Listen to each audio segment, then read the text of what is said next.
हिंदू मजहब में माना जाता है कि समय समय पर ईश्वर अवतार लेता है, अर्थात ईश्वर मनुष्य के रूप में जन्म लेता है। माना जाता है कि दुष्टों को दंड देने व अच्छे लोगों की रक्षा करने के लिए ईश्वर ऐसा करता है, यानी अवतार लेता है। इस संदर्भ में पहला प्रश्न उत्पन्न होता है कि ऐसा समय कब होता है कि संसार में दुष्ट नहीं होते और उन्हें दंड देने की आवश्यकता नहीं होती। वर्तमान में भी चारों ओर भारत सहित प्रतिदिन ऐसी ऐसी अमानवीय घटनाएं हो रही हैं कि जिनके बारे में सोचकर सिर शर्म से झुक जाता है। आम आदमी से लेकर सत्ताधारी लोग पाप कर्म करने से बाज नहीं आते। क्या आज ईश्वर को अच्छे लोगों की रक्षा करने की आवश्यकता महसूस नहीं होती? क्या उसे आवश्यकता नहीं महसूस होती कि 2-2 साल की बच्चियों के साथ बलात्कार के अपराधी को सजा दे? इस तरह के कई अपराधों के बाद उसी के पक्ष के लोगों द्वारा की गई पंचायत में अपराधी को कुछ आर्थिक जुर्माना लगाकर ही छोड़ दिया जाता है। क्या उसे दंड देने की ईश्वर को कोई आवश्यकता नहीं महसूस होती? यदि होती है तो क्यों नहीं वह आज अवतार लेता है? दूसरे, यदि ईश्वर न्यायकारी है, सर्वद्रष्टा है, सर्वव्यापक है और सर्वशक्तिमान है, तो क्या मानव का अवतार लिए बिना दुष्टों को दंड नहीं दे सकता? यदि नहीं तो वह सर्वशक्तिमान कैसे?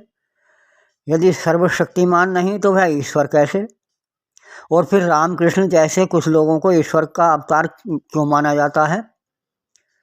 हालांकि मेरा ऐसा कहने का अभिप्राय ईश्वर के अस्तित्व को नकारना नहीं है, लेकिन उपरोक्त बातों का उत्तर मैं इस प्रकार दे सकता हूँ कि ईश्वर कभी भी मानव अथवा किसी अन्य प्राणी के रूप में अवतार नहीं लेता। उसकी सृष्टि ही उसके नियमों के अनुसार चल रही है, इसलिए वह सर्वशक्तिमान है।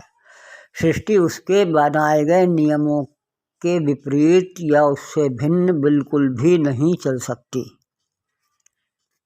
संसार में ऐसे मनुष्य कम ही हुए हैं और होते हैं जिनमें न्यायप्रियता व शक्ति मानसिक व शारीरिक दोनों विशेषताएं हों। यानी न्यायप्रियता व शक्ति दोनों विशेषताओं जिनमें हों, ऐसे मानव कम ही हुए हैं और होते हैं। अन्यथा सामान्यतः देखा जाता है कि जो व्यक्ति शक्तिशाली होता है वह स्वार्थपरता अथवा अहंकार के कारण न्यायप्रिय नहीं रह पाता, और जो व्यक्ति न्यायप्रिय होता है वह अधिक शक्तिशाली नहीं होता है। कहीं कहीं ऐसा भी होता है वो शक्तिशाली नहीं है, इतनी न्यायप्रियता का ढोंग करता है। समाज की दृष्टि में जिन व्यक्तियों में ये दोनों गुण यानी न्यायप्रियता और शक्ति ये दोनों विद्यमान हों, उस व्यक्ति को ही समाज ईश्वर का अवतार मान लेता है।